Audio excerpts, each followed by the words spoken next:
bosku, di seri Monthly Outlook kali ini kita udah sampai nih di Victoria Financial Group. Nah, di Monthly Outlook kali ini kita akan membahas detail dengan Victoria Manajemen Investasi nih bosku. Lebih tepatnya dengan Pak Geoffrey James nih sebagai Direksi Victoria Manajemen Investasi. Nah, biar nggak ketinggalan infonya, tonton terus di channel Pilar Mas Investindo Sekuritas. Touch your heart, touch your phone.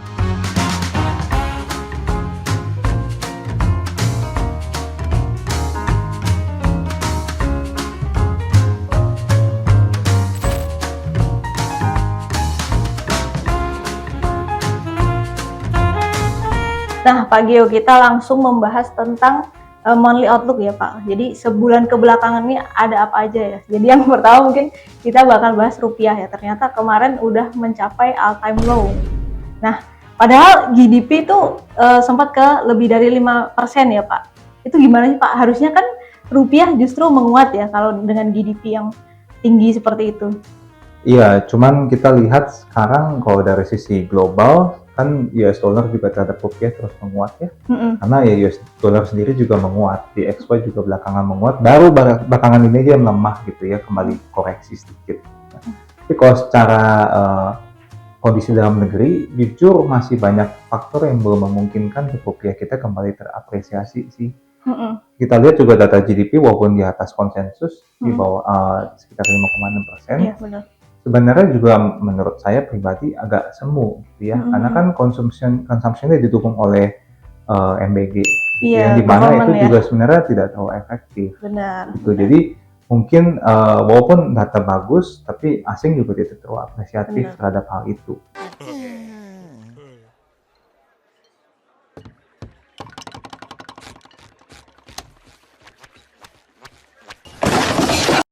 Berarti ini sebenarnya soal kepercayaan aja atau emang ini program, kalau menurut Pak Geo, apakah program ini tuh sebenarnya bakal masuk nih atau masih proses saja buat kepercayaan? Ya, saya melihat mungkin pemerintah kita masih belum bisa memberikan keyakinan gitu ya kepada investor asing bahwa ini program penting gitu ya untuk Indonesia dan bisa membawa positive note kepada Indonesia dalam jangka panjang. Mereka masih melihat sisi mungkin governance gitu ya, karena banyak berita miring kan tentang penyaluran MBG di pasaran gitu ya. Itu yang membuat narasi-narasi yang mungkin selama ini dibuat positif tapi ujung-ujungnya katanya backfire gitu. Benar-benar setuju sih. Jadi lebih ke karena memang belum terbukti ya Pak, dan memang dalam prosesnya ini memang banyak berita-berita miring gitu, jadi kayak keracunan atau segala macam. Keracunan lah, lalu proses pengadaan barang yang di luar harga wajarnya dan sebagainya kan memang kita lihat itu persikuler hanya di berita internal dalam negeri ya. Tapi ternyata ada juga yang sampai leak ke internasional. Nah itu yang menjadi perhatian asing, gitu ya, terutama dari negara-negara yang develop seperti Jepang, seperti Amerika.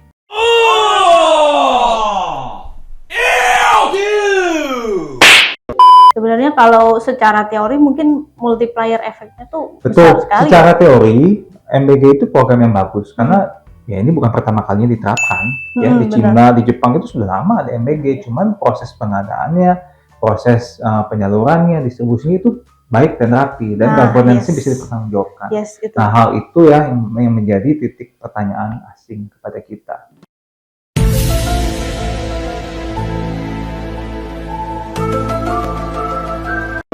Nah, kalau harga minyak dunia kan akhir-akhir ini naik terus ya Pak, karena kan ada tensi geopolitik nih gitu kan.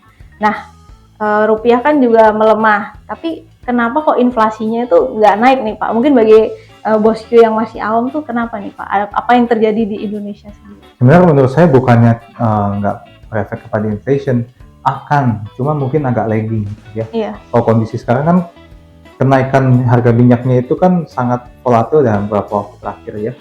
Tapi data inflation kan tidak langsung menyesuaikan, kan butuh waktu sekitar sebulan 3 bulan sampai kelihatan. Jadi menurut saya data inflation baru akan kelihatan efek dari minyak mungkin bulan depan 2 bulan lagi sih. Let's go.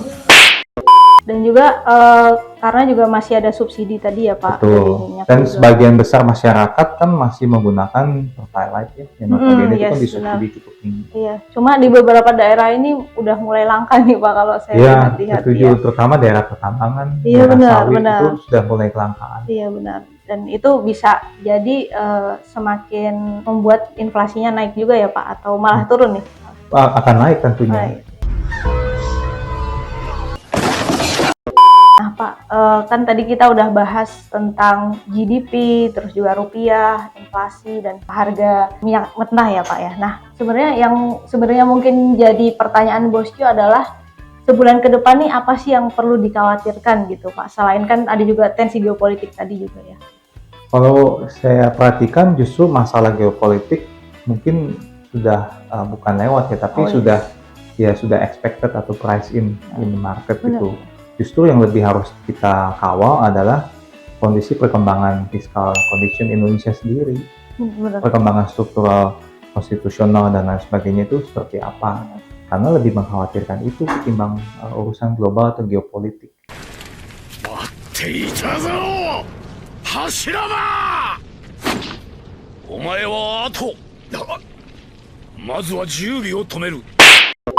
Jadi memang lebih fiskal ya Pak, karena kan memang di seluruh dunia nih juga kan lagi ngerasain tensi geopolitik. Jadi memang lebih menitik beratkan pada fiskal gitu. Mau ngomong apa juga tetap aja apes. Pak Gio, kan kita tadi udah bahas ya tentang market sebulan ke belakang dan juga apa yang perlu dikhawatirkan nih oleh bosku sebulan ke depan.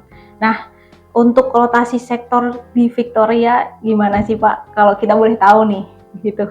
Kita secara umum sih tahun ini masih merasa ini tahunnya commodity play, commodity mining play gitu ya. Apalagi kita lihat juga kan ada beberapa insentif dari pemerintah gitu ya. Yang terbaru kan soal insentif nikel, terutama buat membeli mobil listrik gitu kan. Jadi kalau mobil yang memang kendaraan listrik murni atau dengan EV gitu ya, bukan hybrid, itu kan dapat subsidi tambahan karena kan baterainya dari nikelnya supaya laku gitu kan, dijual ke situ. Yes.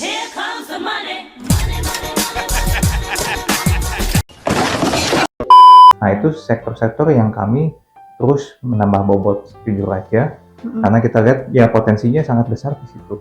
Benar-benar setuju sih. Dan kondisinya masih belum terapresiasi secara luas gitu kan, masih dalam tahap awal nih. Karena jujur industri EV ini mungkin di Indonesia masih baru 2-3 tahun belakangan ini kan. Jadi too soon untuk menganggap ini udah over gitu, masih ada potensi ke depannya. Boleh. Itu kalau di negara lain ngomongnya sudah lebih ke AI, microchip segala macam, mungkin di Indonesia juga akan, tapi lagging gitu ya, nggak langsung. Sekarang masih ke commodity play dulu. Tapi tetap kayak tadi AI tech segala macam, mungkin di Indonesia juga sudah mulai, tapi masuknya kan dari data center gitu ya. Nah itu mungkin bisa jadi pipeline ke depan yang mungkin untuk kita rotate. Tapi untuk sekarang kami di Victoria masih di situ. Kelas king. Nah Pak, kalau selain sektor tadi ya, terutama nikel, itu apa aja sih Pak? Selain tadi kita bahas komoditi ya? Ya selain komoditi, sektor yang kami juga interested adalah EBP gitu ya, terutama waste to energy, atau ada juga kita hydro gitu ya. Itu yang kita lihat bagaimana pemerintah sebenarnya lagi cukup fokus ke industri energi terbarukan ini. Oh iya benar, setuju. Ya karena Indonesia kan baik lagi semua yang lagging di Indonesia itu sebenarnya opportunity. Baru in ya. Betul, baru in dan masih cukup panjang nafasnya kan. Ya memang kemarin kita alami euphoria di market itu kan cuma euforia sesaat. Benar. Sedangkan implementasinya kan masih jauh ya, depan 5 tahun lagi, dan sebenarnya itu yang tetap punya potensi. Benar. Ntar lo, gua kerjain. Jadi kalau kita lihat pergerakan harga yang cukup signifikan di beberapa saham kemarin yang berbau EBP, yaitu baru titik awal gitu ya.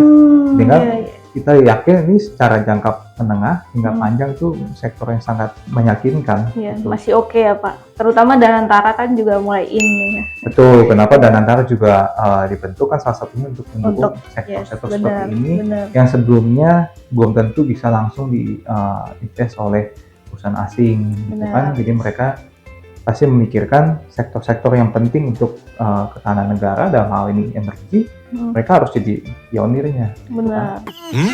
Alamak, duit nih. Jadi kemarin juga sempat bahas ya tentang EBT.